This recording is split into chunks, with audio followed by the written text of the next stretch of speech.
Assalamu alaikum wa rahmatullahi wa barakatuh, our dears, and welcome to the Future Healthcare Leadership Forum.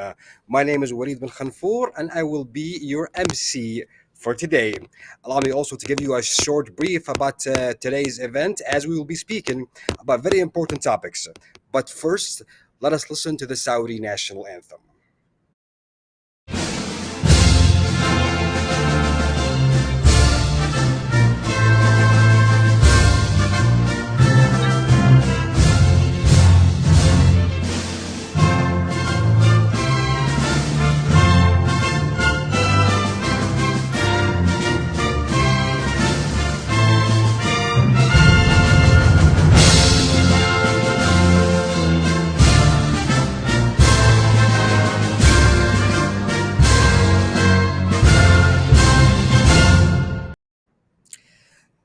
That was the Saudi national anthems, our dears. Allow me to also give you a short brief about today's forum, as the Kingdom of Saudi Arabia is emerging as a respected global voice in the future of healthcare. The Future Healthcare Leader Forum is just one event amid at sharing the knowledge and experience of some of our most senior and respected leaders who are helping to shape the healthcare system of tomorrow. This is the healthcare system that you, who are currently residents and emerging leaders, will build, shape, and within which will thrive, providing a service that will be innovative around the world. Before we start our forum, allow us to listen as well to verses from the Holy Quran. So please stay with us. بسم الله الرحمن الرحيم الرحمن علم القرآن خلق الإنسان علمه البيان الشمس والقمر بحسبان والنجم والشجر يسجدان والسماء رفعها ووضع الميزان ألا تطغوا في الميزان وأقيموا الوزن بالقسط ولا تخسروا الميزان والأرض وضعها للأنام فيها فاكهة والنخل ذات الأكمام والحب ذو العصف والريحان.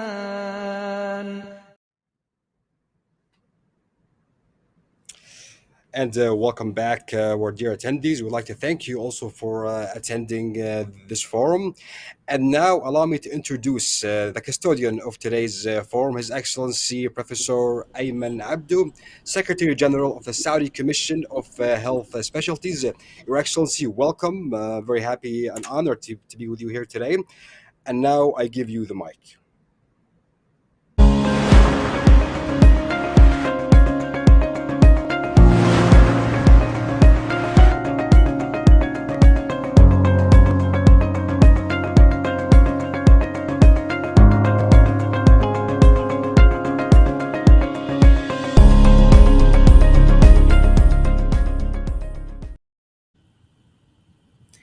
شكرا جزيلا. بسم الله الرحمن الرحيم. الحمد لله وصلى الله وسلم على رسوله وآله وصحبه ومن والاه.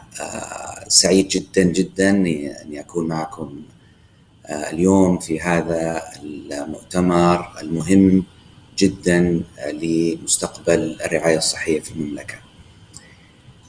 من حسن الطالع ومن محاسن الصدف أن يصادف يوم المؤتمر اليوم يوم تاريخي في المملكة، بإطلاق سمو سيدي ولي العهد برنامج ومبادرات مهمة جدا لمستقبل المملكة العربية السعودية ومستقبل المنطقة ومستقبل العالم.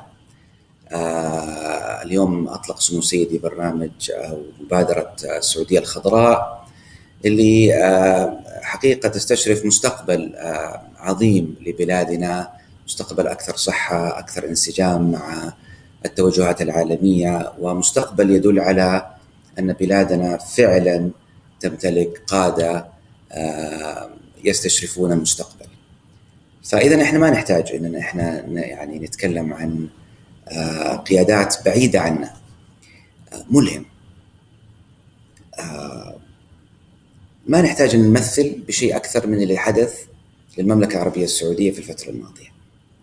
هذا الإلهام الذي تشعرون به جميعا في المملكة، الثقة، الحماس، الشغف، التطلع للمستقبل، العمل معا لهدف عظيم، هو هذا اللي قاعد نتكلم عنه اليوم واللي هنتكلم عنه هذا المؤتمر. الإلهام. من الغريب أن يعني الترجمة الشائعة لقضية الإلهام والشغف inspiration. ففي بعض المتحدثين يتكلموا عن inspire، أنتم كلكم health care، أن تتنفس الفكرة، أن تعيش الفكرة، أن تصحو وتنام وتأكل وتمارس حياتك، والفكرة متلبسة بك، والفكرة تعيش معك. هذا هو الإلهام. فهدف هذا المؤتمر هو أن يلهمكم لتكونوا قادة عظام، أن يلهمكم لتكونوا رياديين، لتحملوا شعلة التنوير في هذه البلاد، شعلة التطور، أن تكونوا جنود 2030، أن تكونوا جنود 2030. هذه هي رسالة هذا المؤتمر، وأعتقد أن هذا شرف كبير، وهذه نعمة من الله يمن بها على الناس الذين يختارهم لحمل هذه الرسالة الوطنية العظيمة. ممكن بعضكم يفكر أنا عندي مناوبات وعندي اختبارات وعندي روتيشنز وأنا ماني فاضي للقيادة ولاني مهتم بالقيادة. ثق تماما أن مهاراتك القيادية وذكائك العاطفي وذكائك الاجتماعي ستكون أهم عوامل لنجاحك كطبيب أو كممرض أو كممارس صحي، أهم بكثير من المعلومات العلمية والمهارات اليدوية أو التقنية. ذكائك العاطفي، ذكائك الاجتماعي، قدرتك على العمل في فريق، قدرتك على استشراف المستقبل، هي أهم عوامل لنجاحك كممارس صحي. أشكر كثيرا أكاديمية القيادة الصحية على هذه المبادرة الرائعة، وعلى حسن التنظيم، وعلى كل من شارك في تنظيم هذا المؤتمر الرائع، لكل من عمل عليه. وأشكر الرئاسة التنفيذية للشؤون الأكاديمية في الهيئة اللي تبنت هذا المشروع ويعني التزمت به. أتمنى لكم مؤتمر رائع، أتمنى لكم أن تشعروا بهذا الإلهام الذي نشعر به جميعا. شكرا جزيلا. Joining us was His Excellency Professor Ayman Abdu. Exactly. Also, the message is very clear, Your Excellency. Inspiration is definitely the main goal of the forum today. As you also noted and mentioned that the future healthcare is currently also they are the soldiers of Vision 2030 when it comes into healthcare. And now, allow me to introduce Dr. Sami Youssef, Chief Executive Officer of Healthcare Leadership Academy. Dr. Sami, the mic is all yours.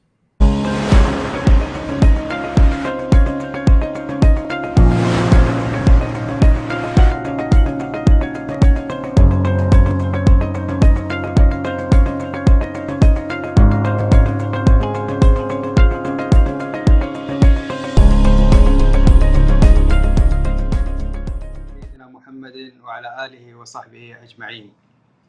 سعيد جدا أني أرحب فيكم اليوم في انطلاق مؤتمر قادة المستقبل في القطاع الصحي 2021. قبل قرابة عام تقريبا سعدت وشرفت بقبول دعوة كمتحدث في قمة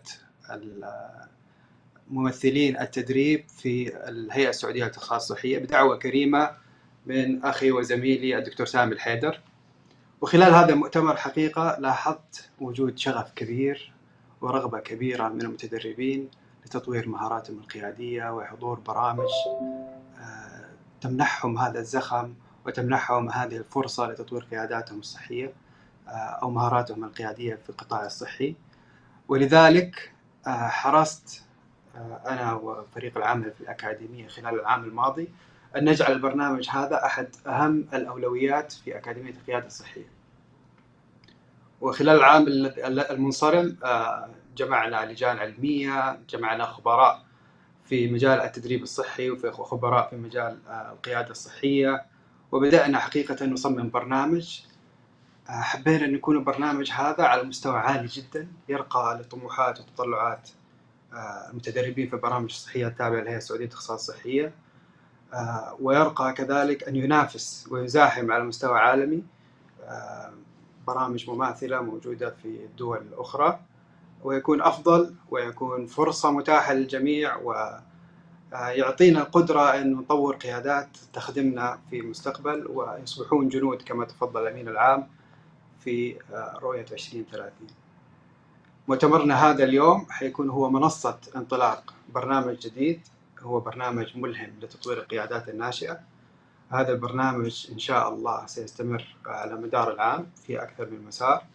حنعطيكم عنه تفاصيل أكبر إن شاء الله غدا في نهاية المؤتمر، ولكن حرصنا أنه البداية تكون أنه نجيب قادة ملهمين، قدوات نتعلم منهم، واللي حتشوفوهم صراحة خلال اليومين القادمة هم ناس أنا أفخر بمعرفتهم شخصيا، تعلمت منهم، قدوات خدموا البلد وخدموا القطاع الصحي وخدموا الوطن ويمثلونه في أكبر المحافل الدولية.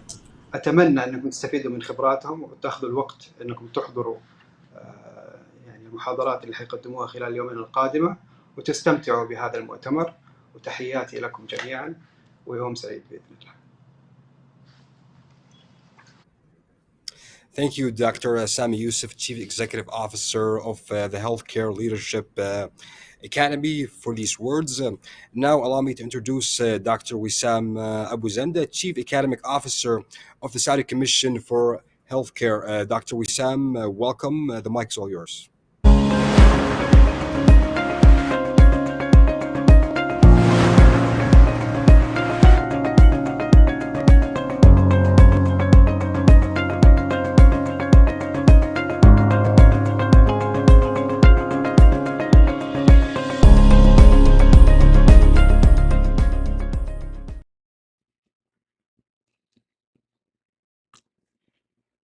بسم الله الرحمن الرحيم، والصلاة والسلام على أشرف الأنبياء والمرسلين سيدنا محمد وعلى آله وأصحابه أجمعين.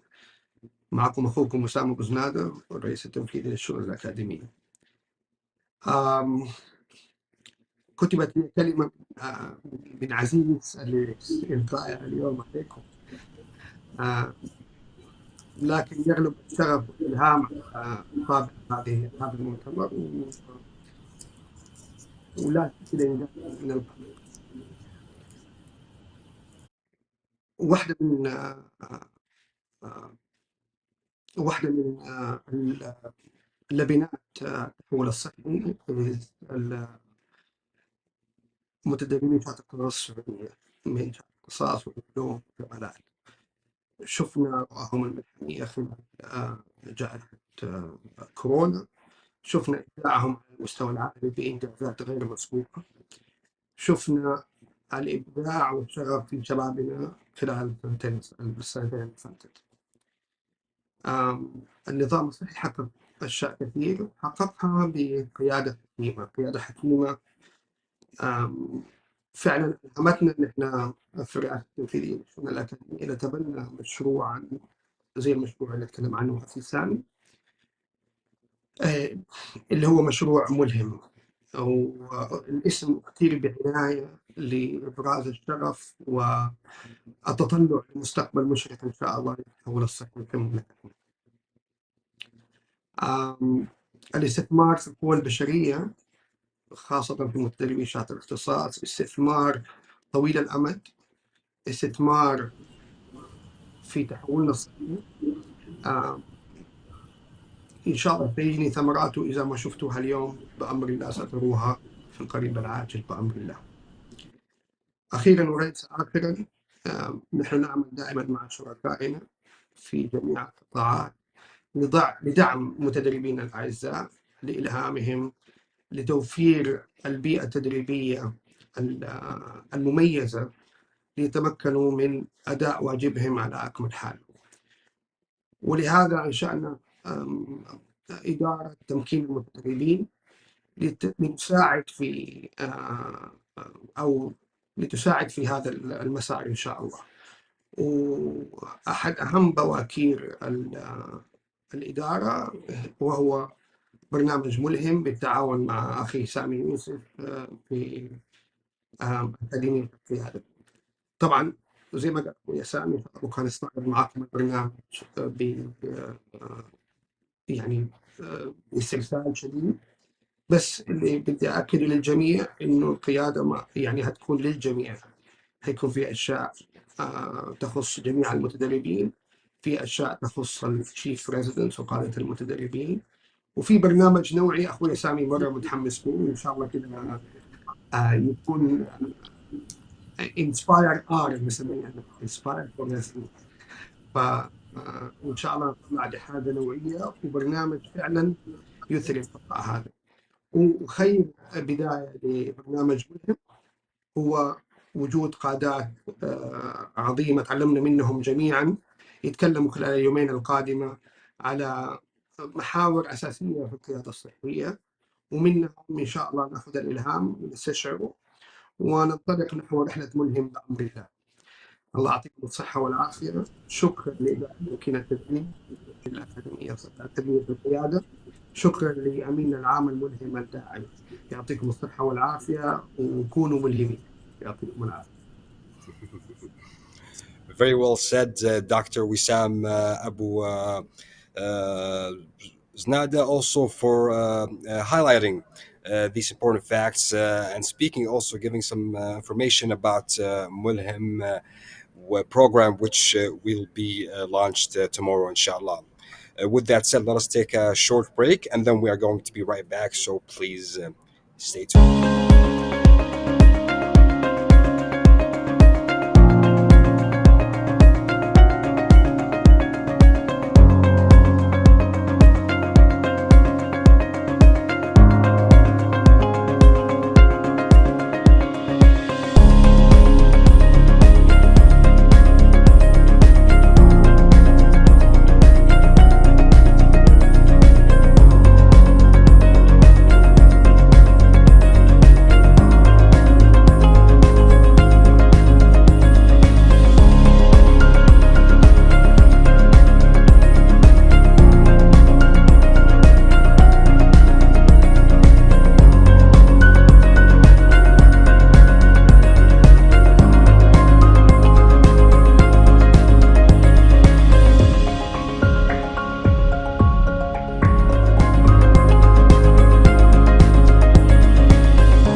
And welcome back, our dears, the Future Healthcare Leadership Forum.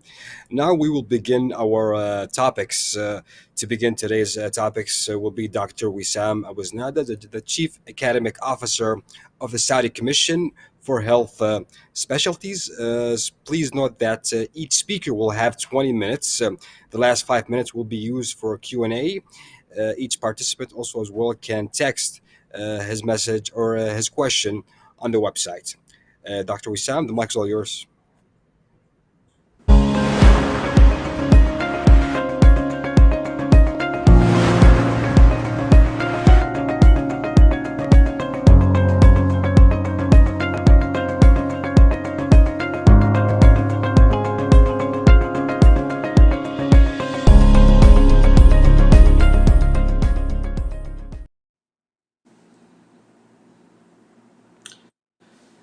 بسم الله الرحمن الرحيم وحياكم الله مرة ثانية. معلش هتطفشوا مني اليوم فاستحمل أخوكم. Again, I would like to thank the organizing committee وجميع الإخوان في أكاديمية القيادة مرة أخرى. And today we're going to talk about a bit about building bridges. وهي يمكن سعادة الأمين العام يضحك when he recruited me أول كلمة كان قال لي your job title is to build bridges. This is a topic that is dear to my heart, and inshallah get the benefit out of it. Next slide, please. So our objective today is to discuss the experience of the Saudi Commission in building bridges and maintaining relationships across systems, reflect on personal experiences with collaboration across systems, and then to provide advice for our young leaders about the importance of collaboration across systems. Next, please. طبعا in view of Vision 2030 and the complete transformation of all our sectors, including the healthcare sector, the need for collaboration across across disciplines, industries, ministries, and commissions is really important in order for us to deliver the strategic objectives of the transformation program of 2030. Next slide. We were lucky to work to have amazing partners in the Saudi Commission. I'm really lucky to work at the Saudi Commission because working with and enabling such partners is very inspiring. Each and every one of these entities have their own objectives, but all of us have a common role in delivering Vision 2030 and the transformation in the healthcare sector. Knowing that, I realized my job description, as the Secretary General highlighted, and it was an amazing and inspiring journey over the last 2 years. And the first step in that journey is for me to understand our role as the Commission. In order for us to serve our partners and our transformation adequately. Next slide, please. Our roles are very amazing. That's why working in the Saudi Commission is a golden opportunity for a dedication like me or an ex-vascular surgeon or a vascular surgeon. Our roles are it's spread across multiple identities, I would say. The identity of the regulator that governs not only the licensing of the practitioners across the kingdom, but a regulator of postgraduate health profession education that must uphold its role in order to guarantee the quality of our graduates and basically achieve our mission to مجتمع صحي بكفاءة. An integrator with multiple regulatory bodies in order for us to be the voice of the practitioners across and make sure that the training is an integral part of the future healthcare transformation. an enabler to multiple different entities in order for them to deliver their functions, a partner with the training centers in order for us to provide the best training environment for our residents, a service provider that provides value-added services to practitioners and trainees, such as داعم and تحميل ونحميك, I'm a manufacturer or a producer of which is last but not least, our pride and joy, the Saudi Commission for Health Specialties certificates, Saudi certificates, which ranges from diploma to specialty certificates to fellowship certificates. This is a 100% made in Saudi product that we should all be proud of. So understanding those rules, you can see the difficulty in the balancing act between your roles as a regulator, enabler, partner, integrator, producer, and a service provider. That brought a lot of challenges, and we've seen there is no better way to highlight challenges more than what happened during the pandemic. Next slide, please. Next slide, please. Next slide. Next. So during the pandemic, our healthcare system was tested to its maximum, and we quickly understood that we should play an integral role in helping all our partners and healthcare sectors in fighting the pandemic. So in order for us to do that, we opened all communication channels with all stakeholders. We listened to everyone, and we made sure that we understand where our strengths, where can we add value, and we and act on it in a way that would have an impact on the healthcare sector.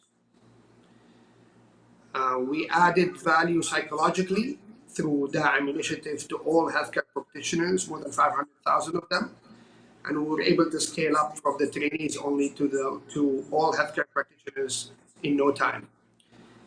Scientifically, we created a webinar list that would add to the scientific arsenal of the healthcare practitioner in general. Professionally, we help them by taking their mind off the professional registration and how do they renew their registration at the time of the pandemic. And socially, we understood that the practitioners' families are a component that is not being tackled during the pandemic, and we tried to add value in that area too through several initiatives. Finally, we empowered trainees and training centers in order for them to deliver the emergency services required during COVID-19, balance the trainee requirements and the trainee competencies and the outcome of it, and give the training centers and the program directors their own, give them their own decisions in order for them to evaluate their trainees. And that tested our transformation that happened over the past 2 years, which we enabled all the training centers to deliver nearly 100% of the training processes in the training center. That basically was the balancing act that we had to do during the pandemic. And it's amazing how can you respond to the pandemic, assure quality, and deliver value-added products that would not negate your role as a regulator in the healthcare. To tell you the truth, there is multiple benefits to COVID-19, but one of the greatest benefits is for us not to be working in silos, that we respond to identify and respond to value-added areas that help the healthcare. Finally, and I hope I will finish before the my time, a piece of advice to all our trainees across the kingdom, 17,000 of them. The end of collaboration and building bridges is a successful transformation of our healthcare system. The winner at the end of the day is our beloved kingdom. The winner is the patient that would actually benefit from this, the final beneficiary of this transformation. So that's advice number one. So think about the bigger picture. Advice number two, open all communication channels to all stakeholders. And I truly mean all stakeholders and all communication channels. Listen to everyone, understand everyone's point of view, and you make sure that you put their point of view in your decision-making process. Third thing is, by knowing your role, you will know exactly where you can add value in that area. And once you identify that, it will be easy for you to create an impact and solve common system problems. Seek counsel of people around you. Everyone in our beloved kingdom wants to help, wants to add value because we believe in Vision 2030. And that's a tool that is untapped and we need to tap into it a bit more. And last but not least, please do not work in silos. A team creates success. Listening to people creates success. Trying to bridge silos would add strength to you and other silos around. I think this is a very important message. And as they say, yeah, success is in having teams, and there is no way to envision that except by the Vision 2030 and the way we cross collaborate between ministries, industries through that. Last but not least, I'm going to leave you with the Prophet saying, ولا ننسى قول المصطفى صلى الله عليه وسلم في الحديث الشريف جزء منه يد الله مع الجماعة. Please continue building bridges. Please keep that in mind. Please don't live in silos. We are here together and we have a clear vision that we need to achieve. We will not achieve it except by building bridges. Thank you very much and thank you for having me. Very well said, Dr. Wissam. We thank you for these words also and points that you mentioned on each topic. And now we will be going to our Q&A segment. The first question to you, Dr. Wissam, is Doctor, what are the lines of healthcare starting in the next period? Sorry, can you repeat the question? I didn't get that. The question is, what are the lines of healthcare starting in the next period? يعني, we can see the transformation of the healthcare sector gives us a roadmap of what to expect in the future, like the roles of health coaches or the roles of preventive medicine that would prevent the patient from getting to the hospital from the beginning. That would help the longevity of life, the quality of life. And these lines are very much highlighted in the Transformation Vision 2030 document that I encourage everyone to read so you know where are we heading in the healthcare sector. Thank you. Very well said, Doctor. Thank you for the answer. Doctor, the second question is to you also, of course. How to look for the bigger picture in a very fast changing world, especially after COVID 19. So, post COVID 19, how to see the bigger picture, Doctor? By having initiative, you know what I mean? You cannot wait for the picture to come to you. You have to go to the picture. So we are lucky to have amazing leaders across the healthcare sectors. Some of them are going to speak today or tomorrow in this conference. And nobody shies away from giving advice and giving his view of the bigger picture. So please have initiative. Don't wait for the initiative. Don't wait for the bigger picture to come to you. Have initiative. Think about others. Seek others, and everyone will respond. We have an amazing team across the healthcare sectors, and I have no doubt in them providing everyone with the help they need.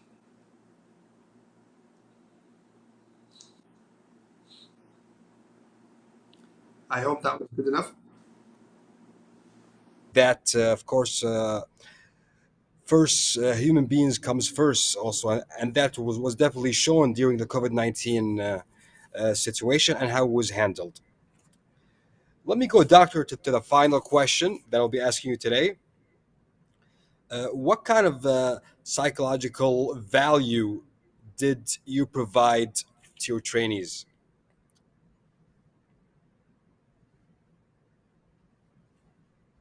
It's the brainchild of my brother and colleague, Dr. Sami Haider. It's the DAIM initiative. DAIM is a very unique program. We are lucky in the Kingdom of Saudi Arabia that we have one commission running all postgraduate health professional education, and we use that to our we use that strength to our benefit. So we are the only, and I think there's only one more country in the world, but we are the first country in the world that provided on-demand psychological well-being for all healthcare practitioners, and it was done by one body. We have an amazing team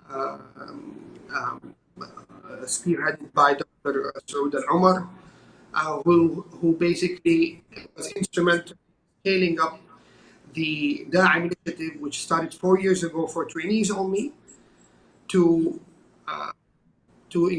govern or to take care of all healthcare practitioners. Imagine moving from 17,000 to about 600,000 practitioners in a matter of days. And moreover, we even went out and out of the context of the Saudi, and we provided psychological well-being help for our scholarship physicians out there.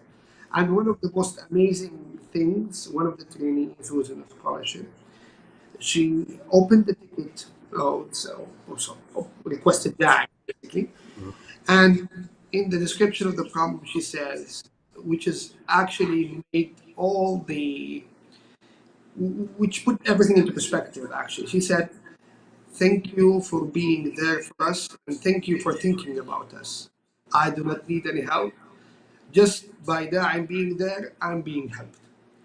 So that tells you the value of such programs, that we are very unique in the world that we can provide that for our trainees and our practitioners and our scholars. Dr. Wissam Abuznada, thank you so much for being with us. I know I said 5 minutes, but you gave us an extra 3 or 4, so we appreciate that, doctor. Joining us was Dr. Wissam Abuznada, Chief Academic Officer, who spoke today about building bridges and maintaining professional relationships. Let us take a short break, and then we are going to be right back, so please stay with us.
Welcome back, our dear attendees. And now we will go to our second speaker, Mr. Khalid Al-Uraid. He's an executive director for capability building and business development in the Health Academy, speaking to us today about staff engagement and organizational. Mr. Khalid, welcome. Honored and happy to have you with us.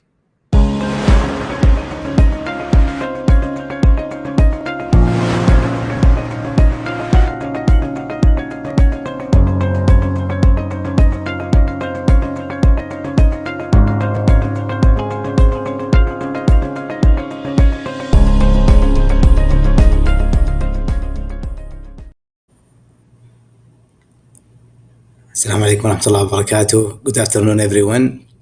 It's my pleasure to be with all of you here, surrounded with the best leaders in the sectors. Today, I'm going to talk about employee engagement and organizational culture, and I will dive into the definitions and some of the findings. If you allow me, before I start, if you can, I'll take you into a deep dive into some findings and some data and information about employee engagement in the next slides.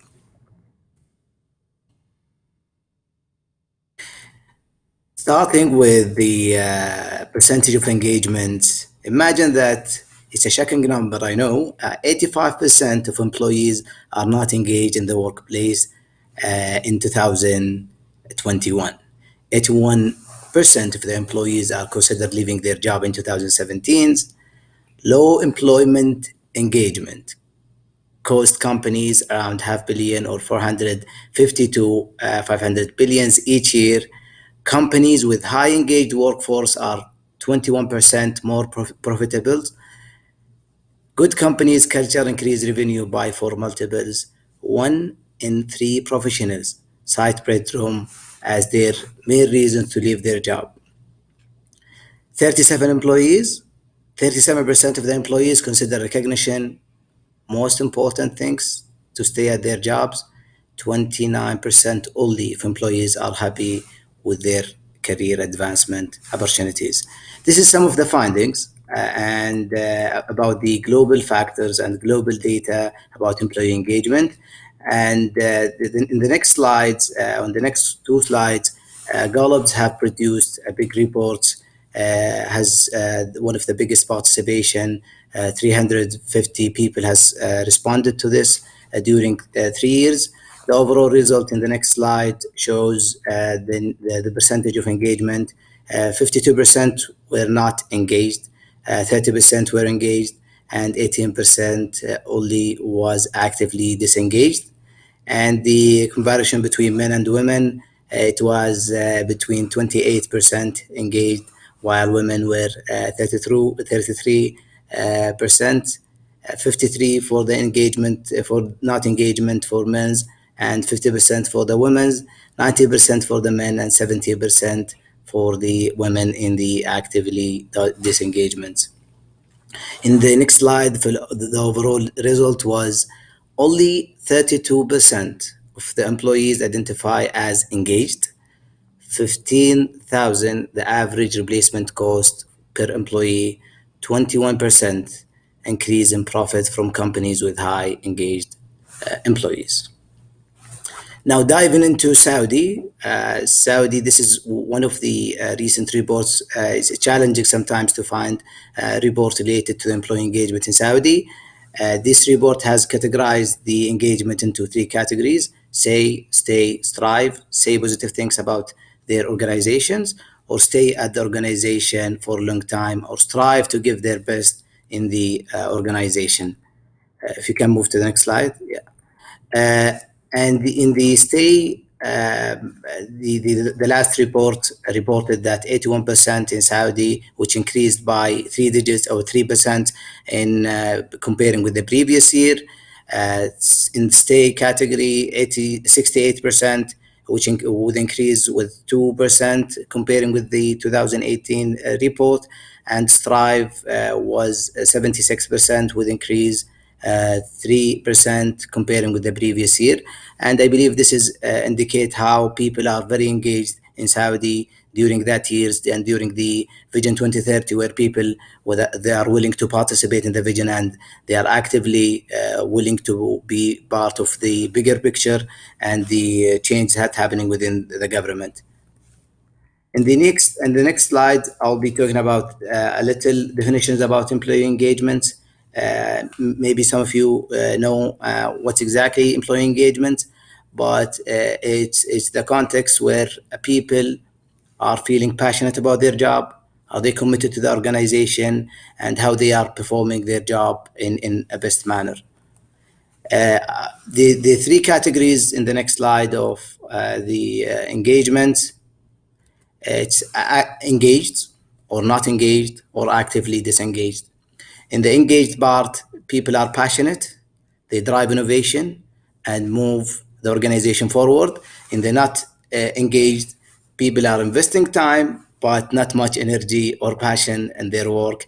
In the actively disengaged, and be careful of those groups, are the people are not only unhappy at work, they are busy acting out their unhappiness, which is spreading negativity or etc. And I believe we are familiar with this category, especially in the organization that are experiencing a big change or massive change. How we can divide in the next slide, if as an organization you would like to know if you have an engaged employees or not. Engaged employees are committed, loyal, proud, and passionate. They are more likely to invest an extra mile, an extra effort, enjoying coming to work each day, or more likely to enjoy, open to change, supportive to their colleagues without asking. These are some of the indication that gives you if your organization has the right calibers of engagement and the right people of engagement or not. If you are in an organization, in the next slide, and you'd like to contribute to the engagement, I believe the work environment is having the biggest impact on the employee engagement. Reward and recognitions, of course, having the second impact. The insight that that organization sharing with all people, the performance goals and I believe the performance goals and the expectation and setting the expectation and experience with the people, priorities, setting the priorities, and individualizing the feedback. And individualizing the feedback is one of the crucial point and contributors to the employee engagement, the delegation of the work, and finally increase the transparency with as much as possible with all level of employees. Moving to the action steps for improvement, I believe setting the goals. Where do you want to be in the employee engagement? Having an action plan, sharing the plan with the stakeholders, monitoring, support, and celebrate the progress. And this is a very important thing, which is celebrating the progress, setting a high standard of comparison. Don't compare with lower standard, compare with yourself or the higher standard of any other organization. Resurvey again and again to refine and repeat the process, share the result, and of course, increase transparency is the final step of this action. Things to remember about the employee engagement. Always remember that employee engagement is a personal choice. Sometimes you cannot force it. You cannot ask people to do it by action only. It's linked to, it comes from the emotional driven decisions. It doesn't come from the non-emotional decisions. It comes from top to down. It normally don't come from down to top. The contribution of the leaders and the right leader and the right calibers that you are having to create the right set of conditions for the employee engagement. The role of the leaders and managers in this and employee engagement, they are like the maestros of this journey. They are setting the experience, they are setting the right condition for the employees to perform and to reach the highest level of employee engagement. Moving to the organization culture. And I believe the organization culture is one of the key topics that's showing and visualizing the organization and shaping the organization too. The organization culture simply it's the shared assumptions, the values, the beliefs, the practices, and how people they perform and how people they actually see the organization in general. Uh, Simply, it's the way that we do things around the organization, how we do it. Sometimes we ask for something in a certain organization, and you don't get it this way, but you get it the other way, which is the culture which drives all our decision or all the process that we are having in the organization. In the next slide, I will show you a little comparison between the organization culture and organization climate. Organization cultures is the way how people they govern or behave within the organization. The climate, it's more into the mood of the organization and what's the climate, how or people feel about this culture. Organization climate has more immediate impact on the employees, and it's not easy to adjust or actually change the climates very easily. Interpersonal relation, it's playing a critical role in the organization climate. Organization culture is very difficult to change in a short period. We should, if we want to, if we decided to change or decided to have the right level of organization structure, we should have it for a certain time, a long-term strategy rather than a quick wins or something we do it in a short period. In the next slide, the type of organization culture, it's a strong or weak. In terms of this is a little comparison between the strong culture and weak culture. The strong culture, you'll find it, the value, it's widely shared and you find it everywhere. And the weak culture, you found it only related to the top management. The top management, they know about it. The executive, they know about it. Other people, they don't know. Also in the strong culture, you will find the message always contain messages about what's important and what's not important. In the weak culture, you find the contradict messages about the important, what's important, and what's not important. In the strong culture, most employees can tell stories about the company's history, while in the weak culture, you find only little people they can tell about the history of the company. And finally, in the strong culture, you find the connection between the values and behaviors, while in the weak culture, you'll find a little connection between the values and behaviors. How culture is formed in an organization. It has been divided into two segments, culture creation and culture maintenance. In the culture creation, you'll find it in the early stage by founders, values, and preferences, and then the industry domains. These two elements will take the early values, goals, assumptions into the creation of the values. Moving to the culture maintenance, which is the selection criteria of the organization. If you are hiring the employees, the new employees, onboarding, the leadership that you are having, the reward system, and that resulted in the organization culture. Culture creation, culture maintenance is the key elements or the key divisions in creating any culture of organizations. Moving to subcultures, and the subcultures are sometimes visible, sometimes not visible. The subculture is one of the critical points in the change and also in the organization culture. People sometimes they have a certain image they think this is or the front end image that would define the culture, but sometimes you find back end image or back end information shows you the subculture. You find it sometimes in the companies who have or organization who is having multiple regional divisions, or they have also a lack or weak leadership. The subculture is actually the group of people who design and define the norms of the organization, or not technically the organization, is the sub organization. For example, if you go to Department A, you'll find people are acting different than Department B, or you find it by background, people from certain background or geographic location, they act based on certain behavior or managed by someone else in a different department related to their geographic location or different departments.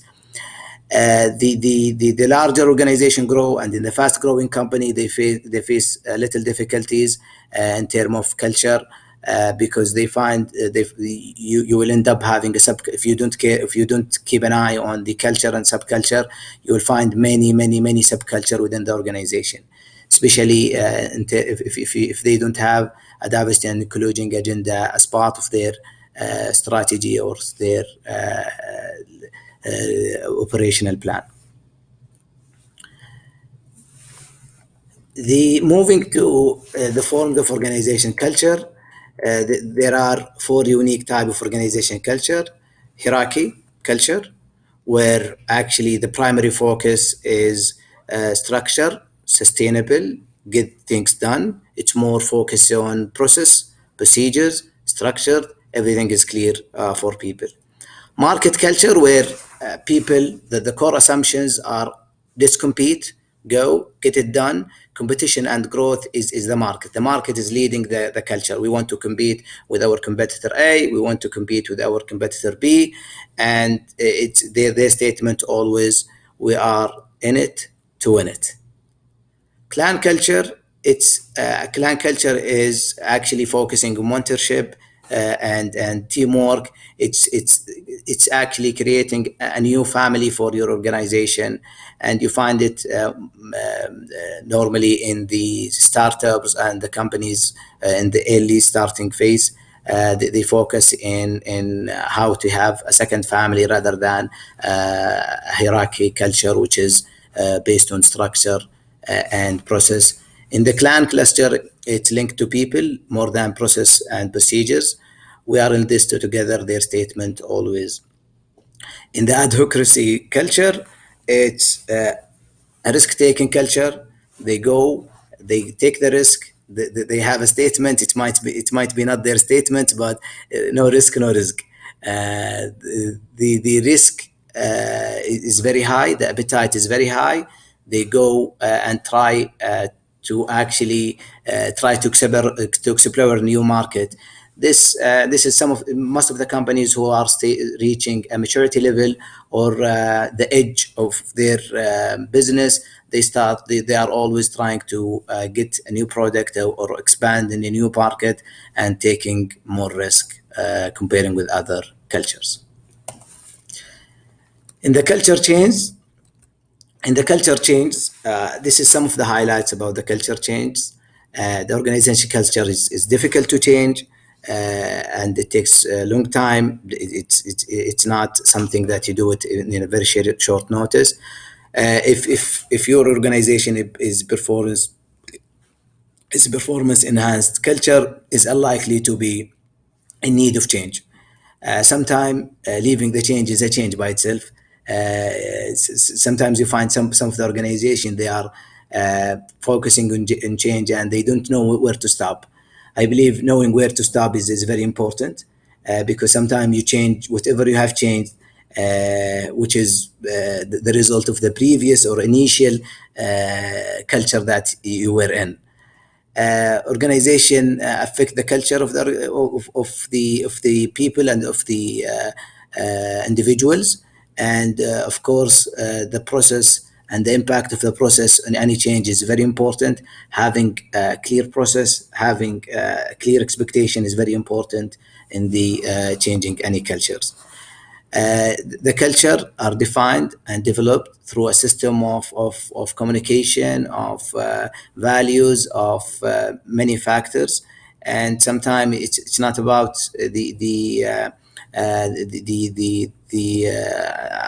I don't prefer to repeat the same example, but it's not the same as the front end. I believe sometimes there is deep roots and deep things that you need to change before you go and change the figure. Finally, the outcomes of highly engaged business units. This is some of the findings. I have only 1 minute left. But this is some of the findings about the importance of employee engagement and how it's impact your organization. And this is one of the great reports you might go back and deep dive in terms of employee engagement. I'll leave you with the last video about the employee engagement and then moving to the Q&A. Thank you all.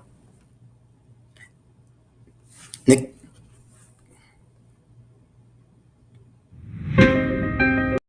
The world experienced a pandemic in 2020. We did not all experience it the same way. Last year, Gallup asked workers in every region of the world about key issues affecting their lives.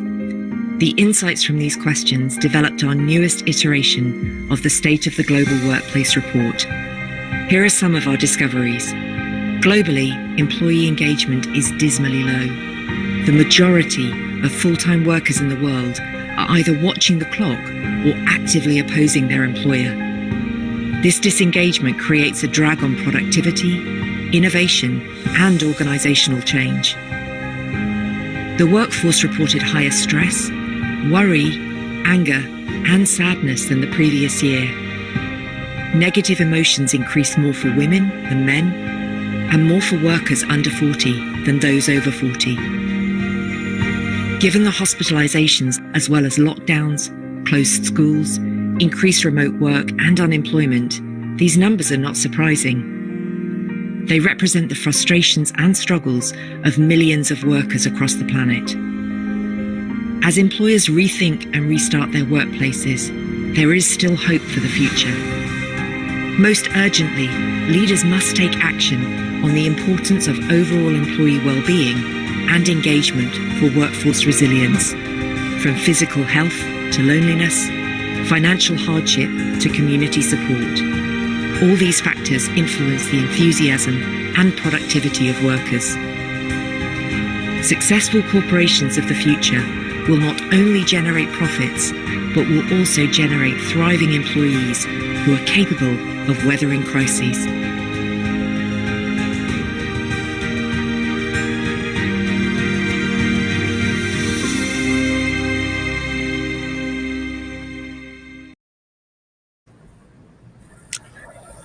Welcome back, our dear attendees. We are right now being joined by Mr. Khalid. Mr. Khalid, thank you for your kind words. Now let us move to the Q&A. We got many questions, but due to the time, we will only take a couple of questions, so hopefully you will have time to answer them as well. First question is, how can we re-engage disengaged employees, and how can we maintain employee engagement? That is the question. It's a great question. I believe first you need to know where you are standing right now. If you are disengaged or engaged or actively disengaged or whatever categories. Sometimes we don't know where we are standing right now to move to the next level. This is the challenge that some of the people they are facing. And with the change that's happening within some of the organization, sometimes people, they cannot differentiate between the people who are disengaged or actively disengaged. The actively disengaged might destroy the disengaged and also the engaged people. But I believe starting with knowing where you are standing right now is actually half of the success, and then moving to the 7 steps that I have put, it will help a lot in moving to the next level. Mr. Khalid, then the next question is, I think it's a very common question. I think it's been asked also in different environments. Many probably ask it as well, also in their environment, whether it was health or different sectors. If the working environment already has a negative climate, what should the employee do? Should he quit? What kind of behavior should he do also to stabilize himself, at the same time also be able to get out of that negative environment? It's a great question. I believe if as an individual you can contribute to this and contribute to change this culture, this is good things. If you cannot and you are limited, I believe staying away from that culture is by itself is a good thing. Not getting impacted by the negative emotions, the negative people around you, I believe this is by itself is a success. because again, I will emphasize on the negative impact on the people who spread negativity is phenomenal. Don't underestimate the impact of those people or those categories of cultures. But I believe if you have the opportunity to change, do it, start it, execute it. If you don't have, just stay away of the disengaged people. Try to have the self-engagement and self support yourself, or create a new environment or a new sub environment outside of your organization to fulfill the engagement level that you want. Mr. Khalid Araj, thank you so much for answering these questions and giving us that positive energy as well along with them. We appreciate your time so much. Very well said. Joining us was Mr. Khalid Araj, Executive Director for Capability Building and Business Development in the Health Academy. Thank you again, Mr. And now, our dear attendees, we're going to be taking a short break and then we're going to be right back. So please stay with us.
And welcome back, our dear attendees. We will continue right now with the topics, and joining us will be Assistant Professor in Doctor Surgical Department, Dr. Buthaina Mershid. Doctor, welcome. Honored and happy to have you with us. The topic will be patient-centered care in the Kingdom of Saudi Arabia. The mic is all yours now.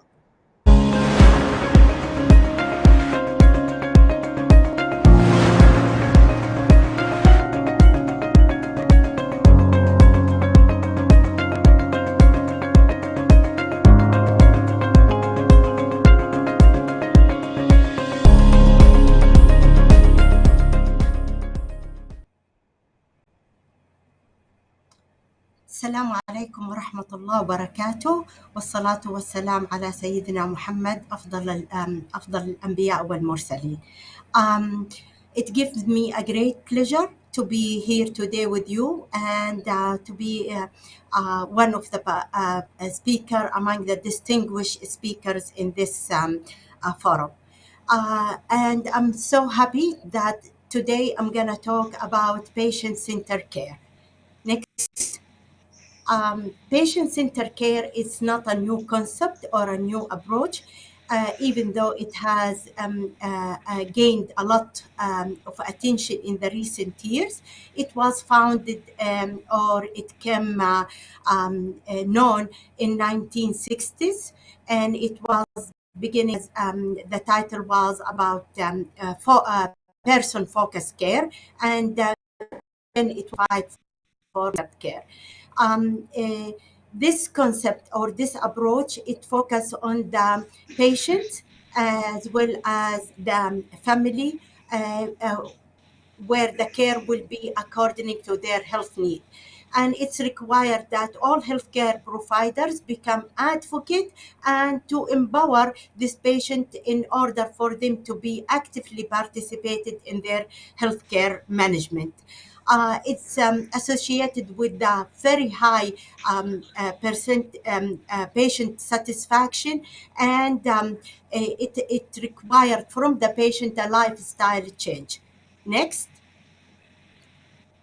Even though there are many definitions about what is patient-centered care, however, I choose these two because there are the concept or the component while patient-centered care consists of is almost the same. It's providing care in a respect and meaningful way for the individual according to their preference, to their need, with respect to their value, to their culture, and to be involved in the decision making. Next. So what is the primary goal of applying or implementing patient-centered care? As I said in the beginning, it gained the attention of this concept because of the good result that comes out from implementing such an approach.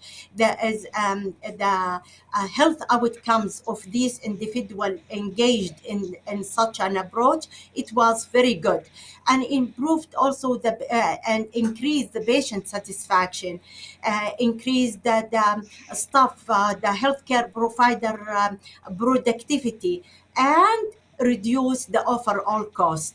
Therefore, the patient engagement of the patient and their family in this approach actually give the healthcare delivery system more uh,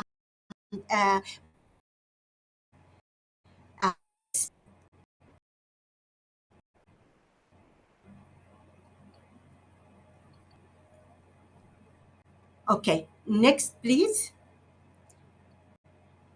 All right. So there are different schools talking about what are the elements that involve in the patient center. Some went with the 5 elements, 6 elements, 10 elements. However, these elements, in the end, it's all related to what I'm presenting here. Of course, applying or implementing patient-centered care start from bottom up to bottom and from bottom to up. So it starts by the organization, mission and vision and values, the leadership or beliefs in implementing such an approach and providing quality care. It requires one of the essential elements is the collaborative and coordinated care among the healthcare providers with the patient and their family, the accessibility to such a care. The care also, the patient-centered care should be focusing on the holistic approach. Patients are not only physiological or psychological or emotional, it's holistic care. Patient and their family preference, it should be one of the main element approaching or implementing BCC, and their value, their culture, their tradition, their socio-economic condition, all should be in the mind of the healthcare providers. Patient and their family should be actively participate as a member of the team in the healthcare management. The presence of the patient and their family is also encouraged and should be facilitated in order to have a successful patient-centered care. And in order the active participation of the patient and their family, all the information related to their health care or to their health problems should be shared fully with them in order to be aware of what can or what their role in the health management. Next. So I would like also to share with you through presenting three studies that has been done in Saudi Arabia to talk about the experience, okay, of patient-centered care in Saudi Arabia. The first study is done by Riham Al Jasser, where there was an evaluation of the practice of patient-centered care among among Saudi dentists in the central region. The results showed that the females are more oriented, and I think this is something supported by the previous presentation. Okay, so females are more into patient-centered care than males. However, the level of the patient-centered care in Riyadh showed that it was below other region when in the comparison. Next. Another study where it has been done in the healthcare reform of the Saudi Arabia patient experience at the primary healthcare center. Again, this study showed that there is a need to improve or to increase the overall patient experience and the quality care at the primary care center, and it's required extra attention from the all the healthcare providers and the patient communication, as communication is one of the most element in improving quality and safety and efficiency of the patient care center. At the same time, there was a suggestion from this study that the Central Board of Accreditation of Healthcare Institution in Saudi Arabia should implement or should add that physician-patient communication should be part of their standards for accreditation. Next. Last study is the potential and practice of telemedicine to empower patient-centered healthcare in Saudi Arabia. This study showed that the optimal implementation of telemedicine can address the existing and the growing need and demand on the healthcare facilities in Saudi Arabia. Telemedicine, it's a patient-centered approach that can be cost-effective and reduce the differences, okay, and the patient waiting time. At the same time, this paradigm shift in the patient-centered care should be increased in or should be contributing to patient satisfaction and improve outcomes. Next. So, being a nurse, okay, what does patient-centered care mean for nurses? As if you know, or you need to know that the meta diagram or the meta paradigm of nursing has 4 concepts. It's the nurses, environment, health, and person. And person here means the patient, the family, the community, or the population. Therefore, throughout all the nursing education courses, we implement and we emphasize on the patient that should be the center of the care that is provided by the nurses. And the therapeutic relationship between the nurses and the patient, it should be on the concept of patient-centered care. And it creates a partnership between the healthcare provider as well as, of course, the patient. And that will increase the quality of the care, the safety of the care, and eliminate medical error. Patient-centered relation promote the self-esteem not only for patient but also for the healthcare provider. Next. So what stand on the way? I mean, I told you that this concept, it was founded in 1960, yet is not fully implemented, or it's not fully founded approach in many of the healthcare facilities, not only in Saudi Arabia, but in many other countries around the world. That's because of many reasons. Some of it, it's the variety and the different range of the services that we found in the different understanding of what it means for the concept or the approach of the patient-centered care. Also, because changes need effort and budget in order to preparation for the patient as well as for the staff who are engaged. And also it just the policy and the procedure, it need to be clear when implementing this. And we need also to create the environment that is suitable to implement such a way. So what can be done, please? Next. We need to start by leadership, by having starting it in the mission and the vision, by engaging patient and their family, by educating them, by educating the staff, training them, by focusing on all different levels of management, by having the identify the role of each of the healthcare provider, by having a structure in the healthcare institution, and by creating the right environment where such an approach can be implemented. Next. So if we're talking about Vision 2030 and the patient care center, it's actually the vision is focusing on utilizing the resources and eliminating medical error, increasing patient safety. So all of these are related to patient safety center. Next. Now, this is my word of advice, word of wisdom, word of sharing experience with the future healthcare leaders.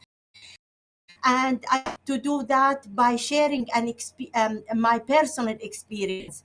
My father, who is 80 plus years old, multiple visit to many clinic in the healthcare facility where he is followed as a patient.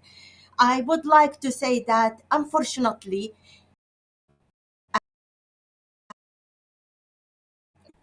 center care for lower pay because there is lack of communication, lack of concern about the patient, lack of sharing the information with the patient, and usually patient, they feel less satisfied, they feel their voices is not heard, they feel like they have nothing to do with what has been decided for them.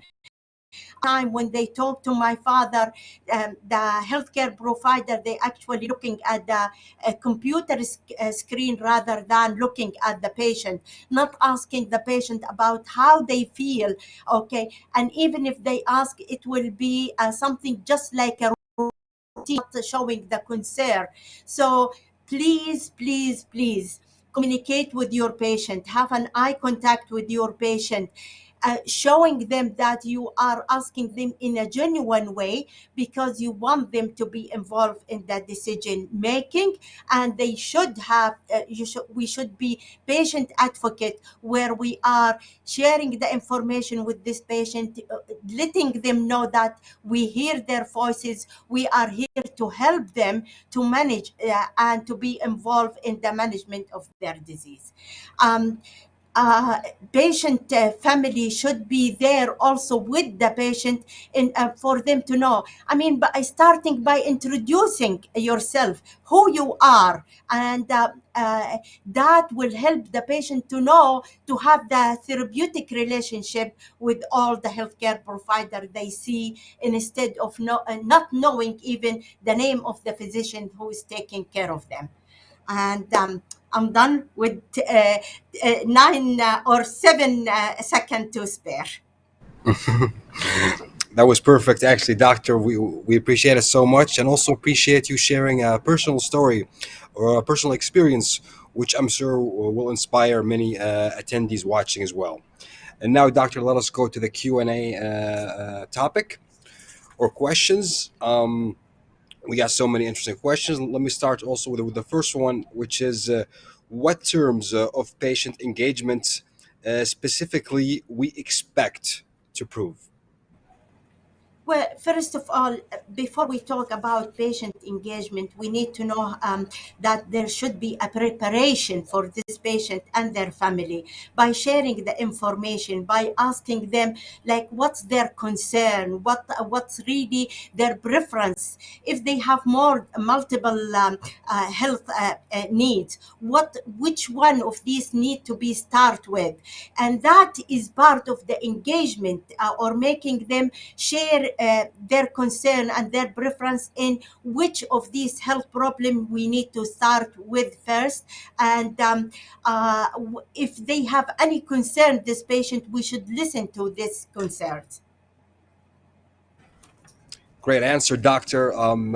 As well, let me ask you the second question we got, which is what is the role of the organization to approach patient centered care effectively and prepare to increase organization capacity for that good? Well, first of all, changes does not come easy or cheap. That means the organization, when they actually reflect or having a patient center in their mission, vision, in their policy, in their procedure, and throughout all the different level of management. Okay, that means we will be able to see how we can create the environment, engage the patient, engage the staff, okay, in such implementing an approach. The approach may not show the positive immediate time until we can see that. So the higher management, they should have the complete understanding of what is patient-centered approach, and then the mechanism and the long-term be implemented throughout the organization. Very well said. Last question, Doctor, is the patient care about engaging patient medically or other than medical or is there any other medical perspective? Well, I just said that one very big element and significant element of patient-centered care is that looking at the patient as a holistic, not only like physiological, but physiological, psychological, and emotional. Okay, therefore, by educating the patient, by sharing the information with them, they will be able to participate in the decision making, either medically or socially or emotional. Very well said, Doctor. We appreciate your time so much. Hopefully, also, and I'm sure you will also inspire many of the attendees watching who are definitely interested in becoming leaders in the healthcare field. So, thank you again. Thank you. Joining us was Dr. Buthaina Mershed. She's assistant professor in medical surgical development. And now we will be taking a short break. After that, we will be going to our next speaker. So please stay with us.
And welcome back, our dear attendee. We just took a short break, and now we are back to continue this session with another speaker, another also distinguished and great speaker. Joining us right now is Dr. Stephen Brooks. He's a Chief Executive Officer, Honorary Associate Professor in Public Leadership. He will be speaking about the dark side of leadership. Doctor, welcome, and what a topic.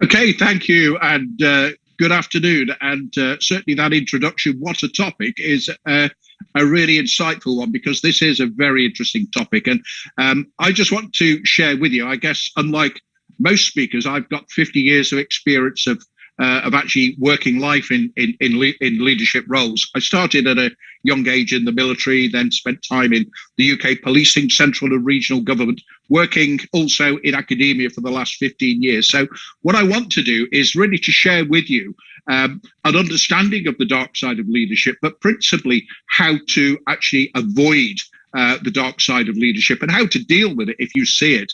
And it's what I describe as the good, the bad, and the ugly of leadership, just to coin a phrase from a great old Western film from the 1960s. But what I want to do is to just distinguish really between bad and ugly. And I'll come back to good leadership, which we've heard a lot about today, quite rightly.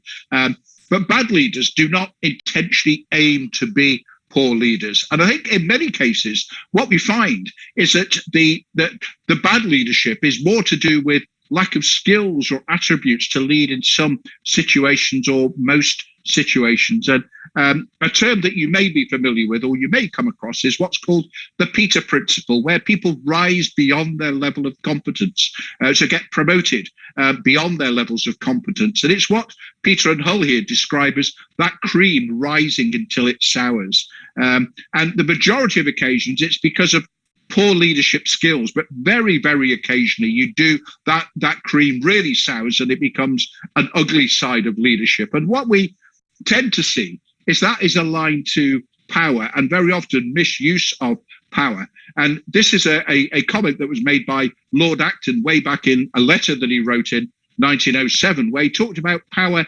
tends to corrupt, and absolute power corrupts absolutely. And what he talks about here, and we've seen it throughout the history of so-called great men, is that when exercising influence, it's not just about authority, but it's through fear and really sanctions being applied. So there are times at which directive leadership is required, but corrupt leadership is the real toxic leadership that we see. Unfortunately, that is very few and far between. But what we do see more of is what is called pseudo-transformational leadership. And this is where leaders try to portray themselves as transformational leaders. So you'll have seen them. I've seen them over my many years. They're charismatic. They put forward a good story, but do they really mean what they say? And very often they can mislead, they can deceive, they can prevaricate. And I actually, if you don't mind me using this, I use an analogy with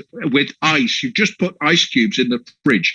5 minutes later, you open the freezer and they look like ice cubes, but put your finger in and prod and your finger goes through and it's water. That's very often what some pseudo-transformational leaders are like. And what I want to say to you is you are future leaders. You're embarking on your career. And as I come to the twilight of mine, is to try and get that balance of leadership, the balance between actually being decisive in terms of what's needed, but actually recognizing that people are human. I know that's quite a provocative statement to say, but you'll be surprised at how often that doesn't happen.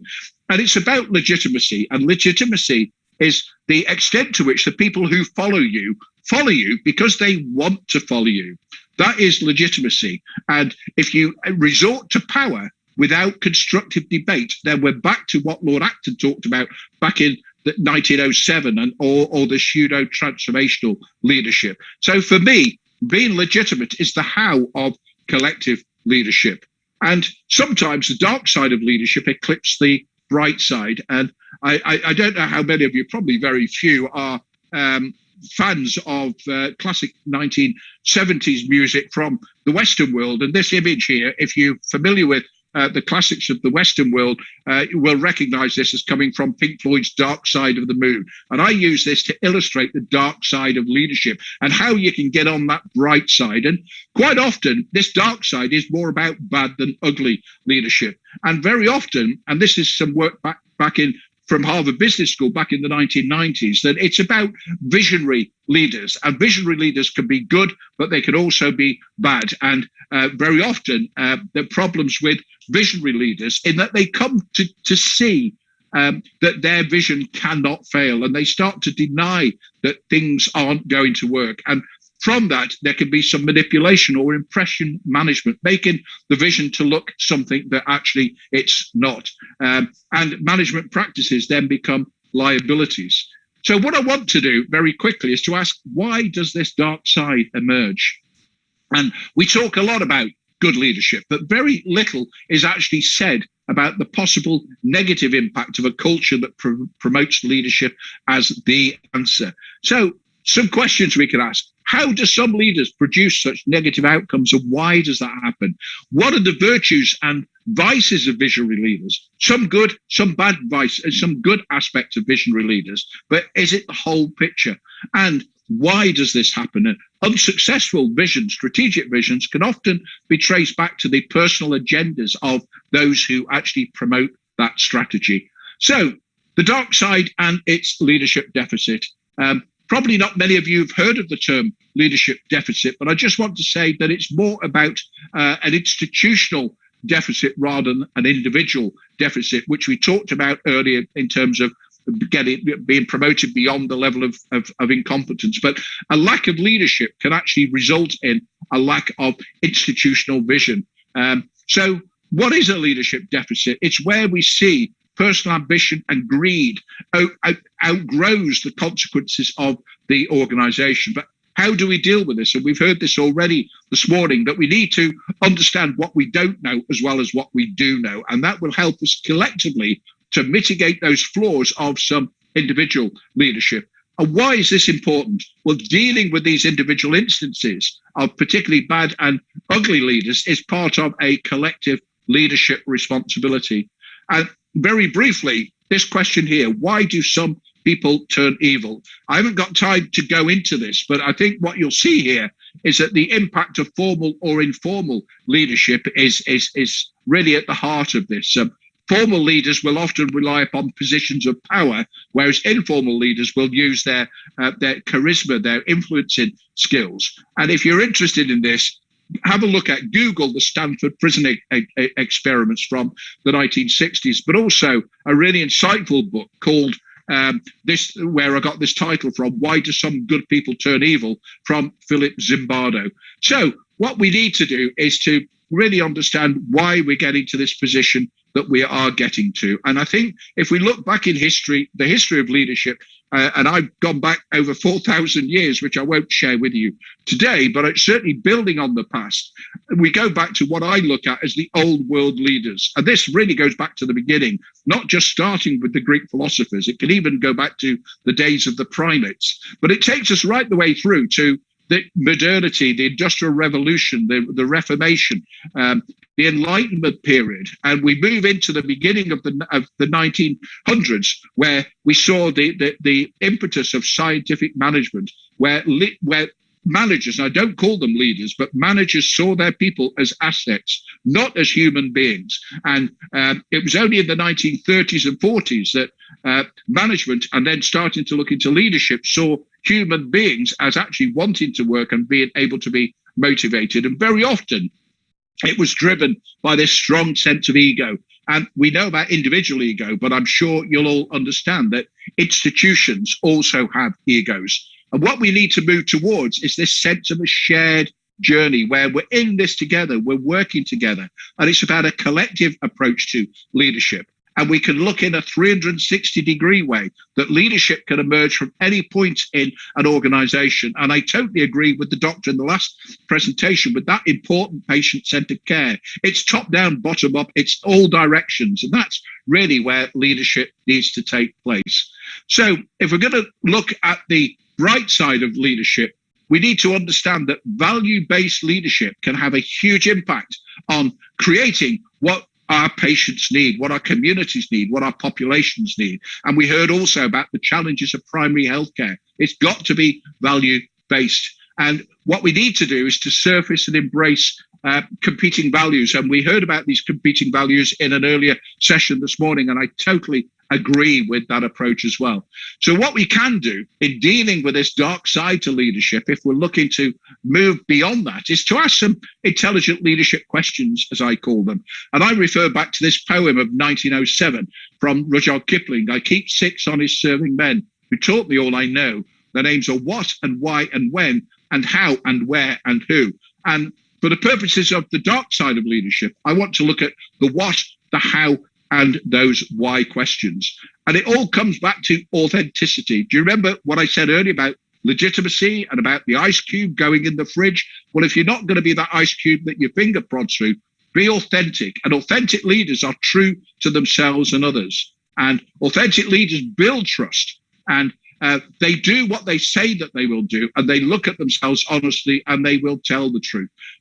They're also reflective of core values that can be translated into actions that align with their own values, and they are committed to aligning those interests, not only with their own agenda, but with the people who they lead and for the common good, i.e. patient-centered care for the greater population. So, our leadership compasses. If you look at the Healthcare Leadership Academy's excellent leadership model, it talks about driving change, driving for change. And that needs to be done through a value-based approach. The first step of that is accountable leadership. Now, listening to the other sessions this morning, and particularly from Dr. Khalid earlier, I've highlighted here empowered and engaged, because you heard of the dysfunctional aspects of a disengaged workforce. Absolutely right. And I'm totally at one with what you were told earlier today in that session. Secondly, it's about sharing that journey, understanding our values, what those values are, and moving towards those values together. Having this moral compass, as individuals, we are all responsible. As institutions, as a collective, we are accountable. And building trust creates that foundation. And I'm aware that the final session today is going to look at trust, which is really, really important. And then finally, sorry, I went one slide too much there. Finally, the collective compass driving for value, as well as empowerment and engagement. Your role as leaders for the future is to enable that to happen. It's for you to take that collective approach and say, we're all in this together, and I'm actually going to listen to the people who I lead because they've got some good ideas. So in terms of building value, and leadership is about driving for value. It's about moving from the dark side to the bright side through the organizations, teams, and individuals. My advice, and I've got many years of experience behind this, is firstly, to understand the challenges and how are you actually going to respond to those challenges? Well, reimagine leadership. Go back to a blank sheet of paper.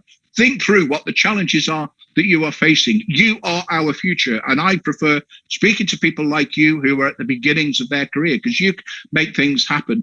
Lead at all levels. This is that multi-level approach to leadership that we've heard throughout the sessions today. And also, it's about having that sense shared of values and actions, all underpinned by legitimacy and authenticity. Now, I've added an extra dimension here from the early sessions today, and we heard from Wasim earlier, no silos, no bridges. Again, totally agree with that.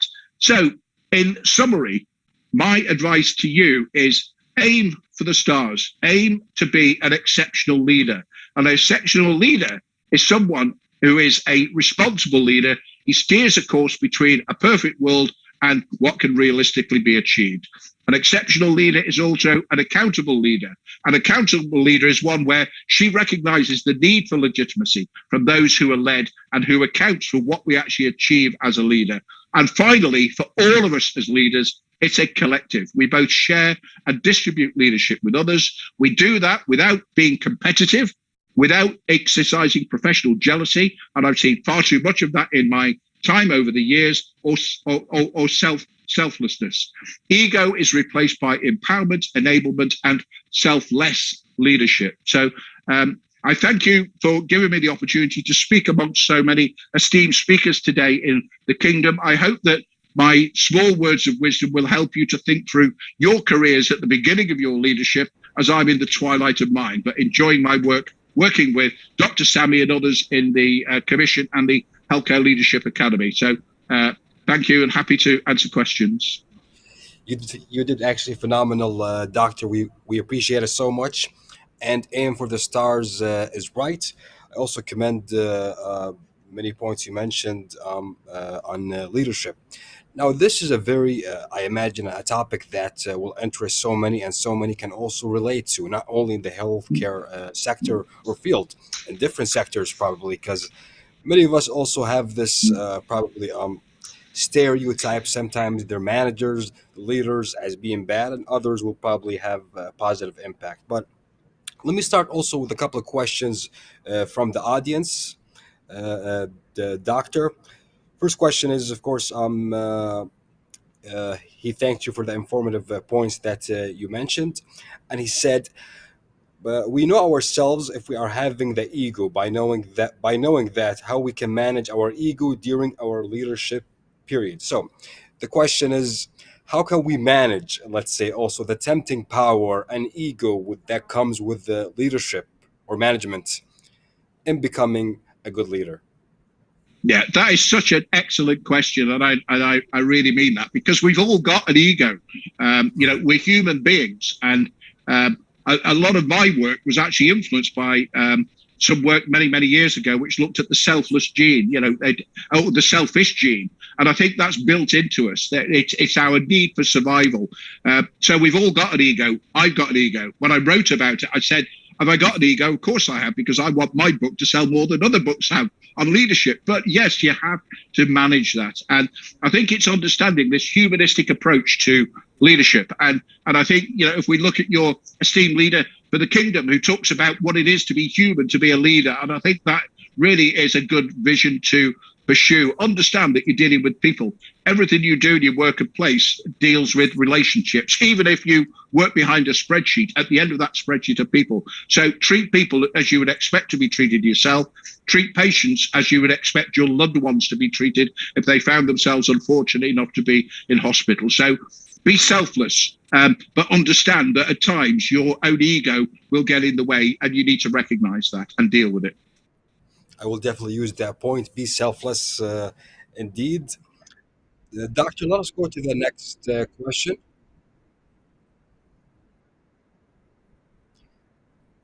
Doctor, the question is to you is, you talked about the dark side of a leader, which is a good thing. That is the question. He says that you mentioned that the having a dark side in leadership is a good thing.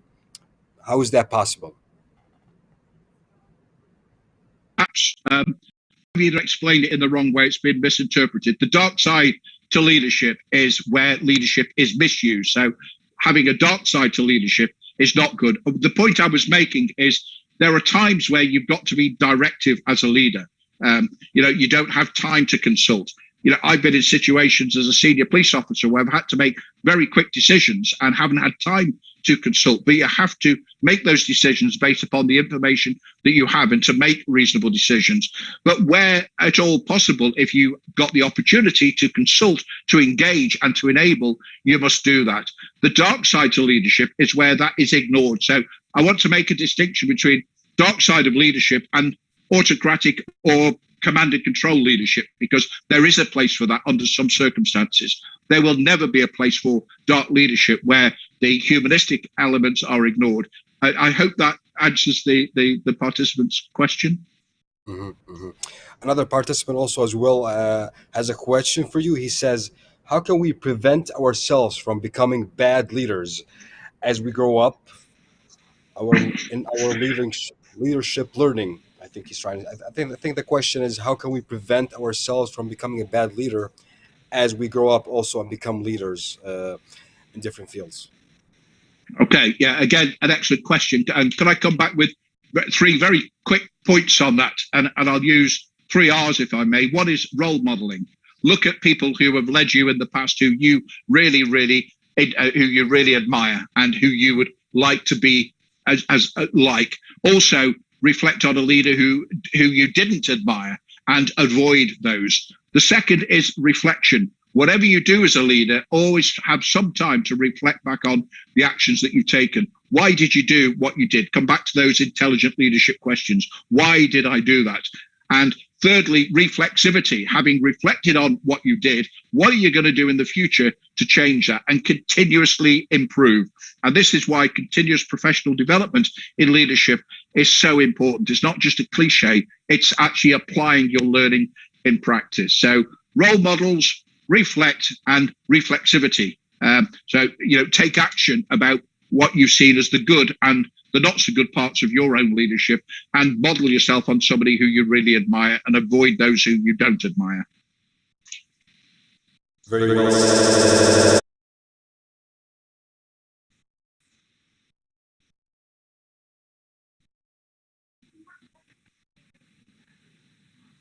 Thank you so much, Doctor. Wish you all the best. Thank you. And hopefully so many also will be motivated and inspired by your words. Appreciate it. Thank you very much. Thank you. Thank you. Dear attendees, let us take a short break and then we are going to be right back with another esteemed speaker. So stay with us, please.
Welcome back, our dear attendees. And now we are back with our final speaker, Dr. Majid Salama, Chair of Emergency Medicine Scientific. Dr. Majid, welcome. We're honored to have you with us. Dr. Majid, the mic is all yours.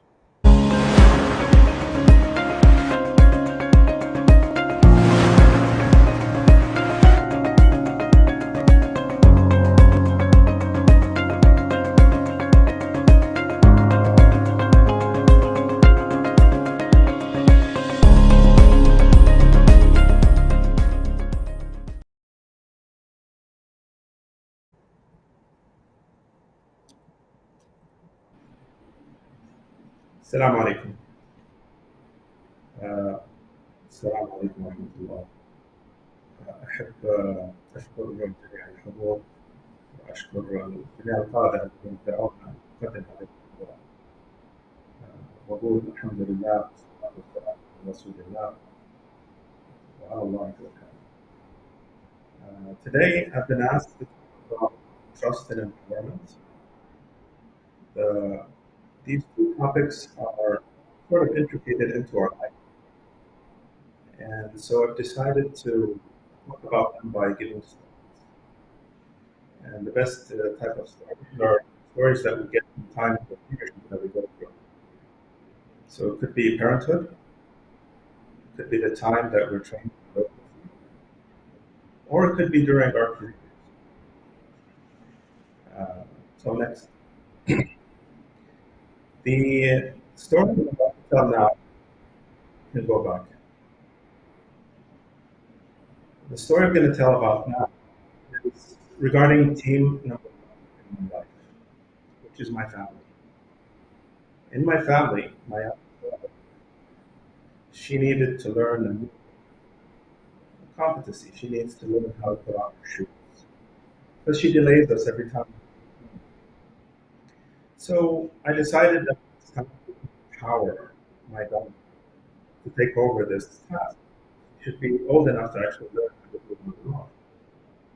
So there are 5 elements here that I need to make sure that they're available in order to empower her. So the first element is going to need time. I'm going to take some time to teach her. And every time we leave, we're going to ask her to do it. It's going to take more time than you. But that's a sacrifice we're going to have to make.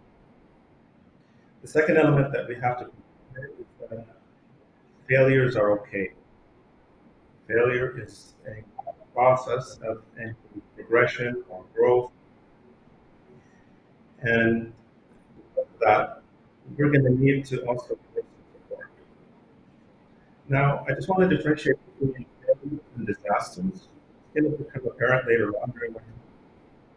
Failures are a normal problem. Disasters should never happen.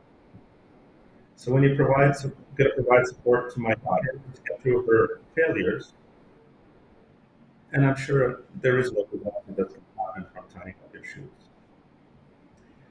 And the fourth ingredient that we're going to have to provide for her is trust.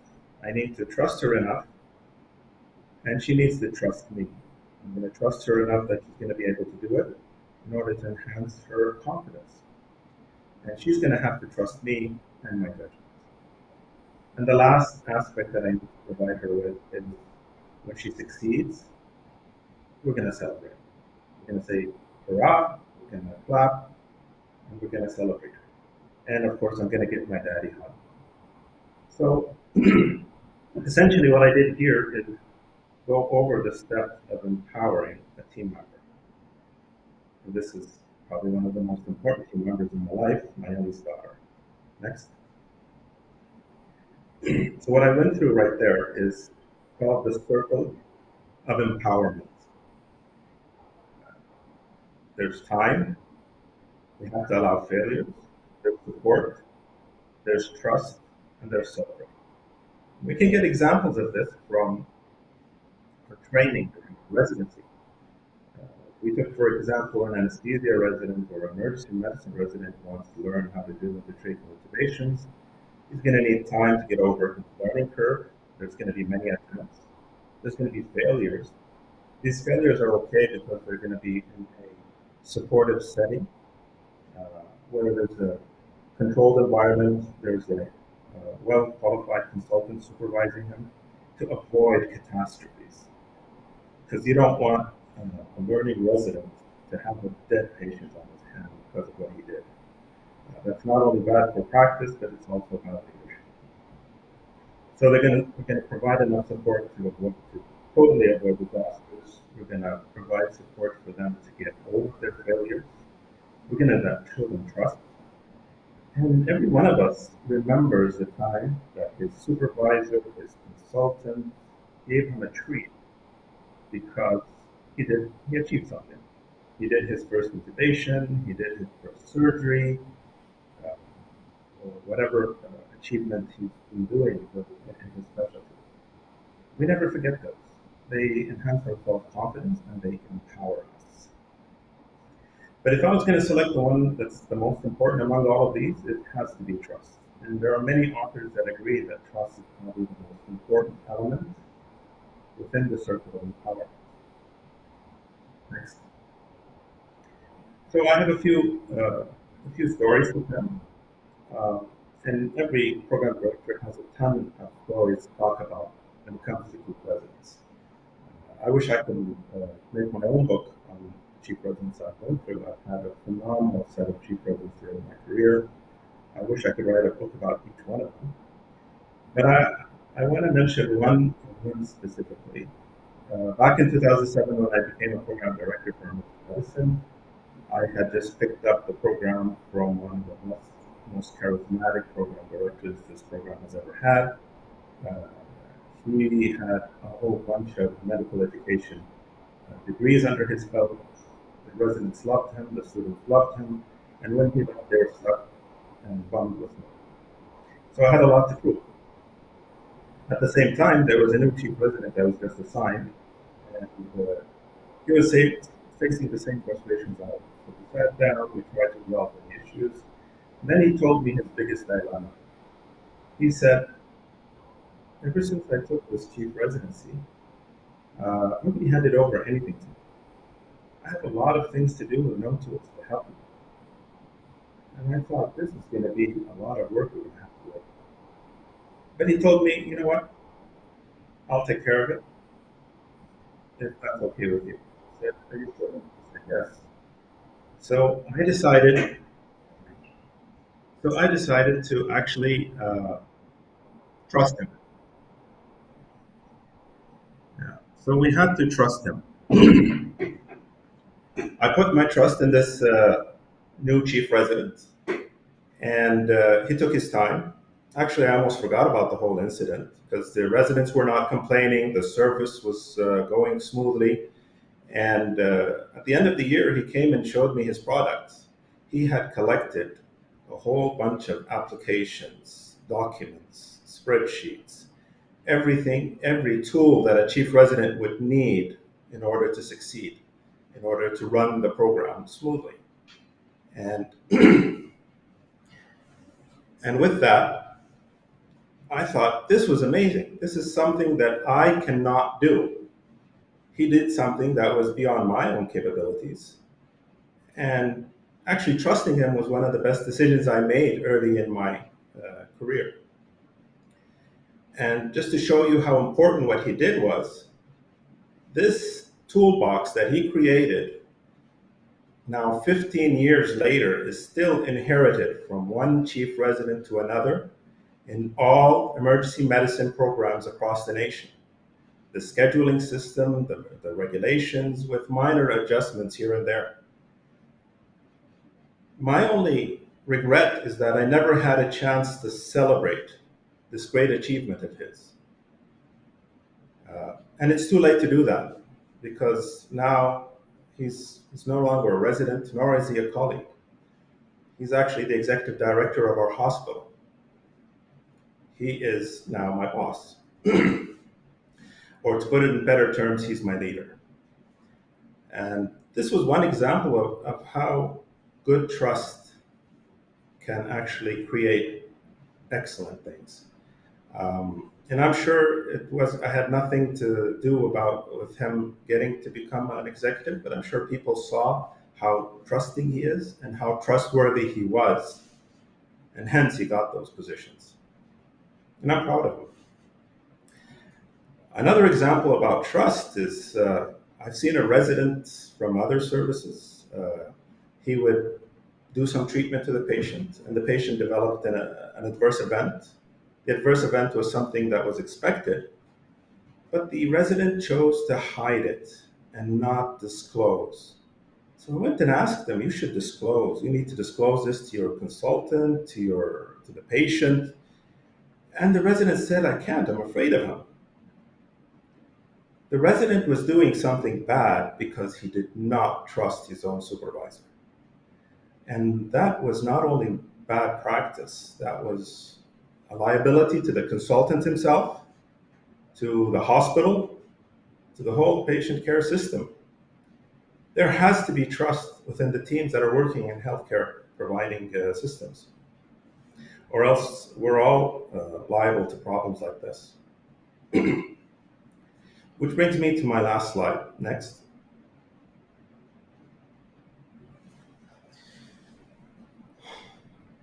The most important thing for people in order to work in groups is trust. But the problem with trust is, what is it? It's not a competency you teach people. You can't do a course named Trust 101. It's a feeling. And this is a feeling that all humans feel. And to be honest, probably your number one goal as a leader in any team is to ensure that you create an environment that enhances trust. So I put down this diagram, which shows the different types of trust that are involved in each team. You need to trust your people. You need to earn their trust back. You need to help them trust each other. And this is done by different methods. People will trust you if you have your values declared. They know what kind of person you are. You earn their trust. If they know that you're taking care of them, you'll earn their trust. And it's reciprocal. The more you trust them, the more they trust you. And in order to help them trust each other, you need to make sure that the environment is free of everything that actually destroys trust or creates mistrust, such as lying, deceit, hidden agenda. Transparency, honesty is always the way to go in any team. And the last point that I want to point out is show the similarities between all the people that you're working with. It helps them trust each other. So that's my last take on empowering teams. And I'd like to close with one final remark. We do this for our families. Why can't we do it for our team members, our colleagues, and our trainees? يقول تبارك تعالى في الحديث القدسي سبحانه وتعالى يقول أنا ثالث الشريكين ما لم يخن أحدهما الآخر. يقول تبارك وتعالى أنه شريك معهم ما لم يخن أحدهما الآخر، بمعنى إذا تخلوا عن الكذب والسرقة والخداع والخيانة هو شريكهم، فكيف لا يفلحون؟ والسلام عليكم ورحمة الله. Thank you so much, Dr. Majid. Salama, trust and empowerment. That is definitely a very, as you said, also trust. It's not something you can actually teach. It's an emotion, it's a feeling. So there must be certain elements that you have to also share with your colleagues in order to get it. But let us go, Doctor, to the Q&A topic or part. This question is to you. It says communication is very between team to build trust. What initiative can we take to build this trust? So again, let me just rephrase the question. It says that communication between the two. I imagine he meant the communication between the two sides is very important. What kind of initiative are we supposed to take to build this trust? Well, trust doesn't evolve overnight. It takes time, and it will evolve as people know you. So you need to ensure that you're always honest, you're always clear, you always have their best interests. And if people feel that you're deceiving, or feel that you might actually harm them, that's when trust actually takes a big hit. So it's like a little tree. You need to actually nurture it as it grows. You'll find that the people you trust the most are the people you've known the most over the years, and so forth.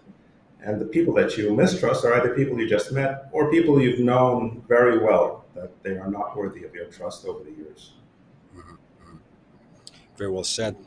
Another question to you, Doctor, says that if one partner, I think he means colleague as well, made a mistake, should I forgive him and give him another chance? Or should I just leave work or quit and find another? Well, this goes back to what I was talking about, the difference between failures and disasters. If the mistake is simply a failure, you couldn't achieve something you were trying to achieve, and that's fine, that's normal, that's acceptable. If somebody in the team failed, we should all support him. This is part of being a team. But if a disaster was done because of some very bad intent, that's a different story. We're talking more about disasters, and disasters are a totally different story. Doctor, they say there's a thin line between love and hate. Is there a thin line between being trustworthy or being trustable, and being sometimes actually a little bit, you can be used if if you act too trustable, if you give too much information, if you become too transparent?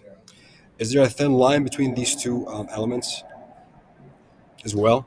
Uh, اسمح لي أقول لك هذه من الشيطان أعوذ بالله. Being truthful and being transparent has never got me into any problems. Actually, it's always gotten me out of trouble, even if it seemed like I was in trouble. But being truthful and transparent means people will trust you, they will feel safe with you, and you eventually will feel safe with them. Even in the Trying to hide business world. something means bad intent usually. True. Very well said. Doctor, one last question to you as well. It says, what tools can be used also to build trust? Communication, transparency. What else? What else can I do to get the colleagues or the team trust? One big thing is aligning interests. If we all have the same interest and it's clear that we're all working for the same interest, that slowly leads to trust. If among us people that look like they're working for different interests, that kind of disrupts the team coordination and trust. So aligning interest is a big thing. So if you, as a leader, you're trying to get your team to work with you, you try to trigger their interest into the interest that you're trying to achieve. The other thing is, again, if people see that you have clear values, that you have clear goals, it makes it easier for them to align themselves with you and slowly develop trust working with you. You see CEOs all over the place, they always post their mission, their goal, and their values. The whole idea is that people know what they're working about and to develop trust. Exactly. I see that all the time. And I remember also back when I started my career, I wasn't very much into it, but now I think I understand why it is important also to share values to empower your colleagues or employees. Dr. Majid As-Salama, was a pleasure. It was an honor. I enjoyed your topic personally so much. I'm sure also the attendees did as well. We appreciate you and wish you all the best. Thank you all. Thank you. Assalamu alaikum. Alaikum salam. Joining us was Dr. Majid As-Salama. The topic was trust and empowerment. Well, dear audience, we would like to thank you so much for attending. We hope that you had an informative sessions with us. So, with all the esteemed and distinguished speakers who joined us today, don't forget tomorrow, same time, we will have also another. We will continue the forum, part 2 of the forum, where we'll also be announcing or speaking more about the program. So, have a great day, and assalamu alaikum wa rahmatullahi wa barakatuh.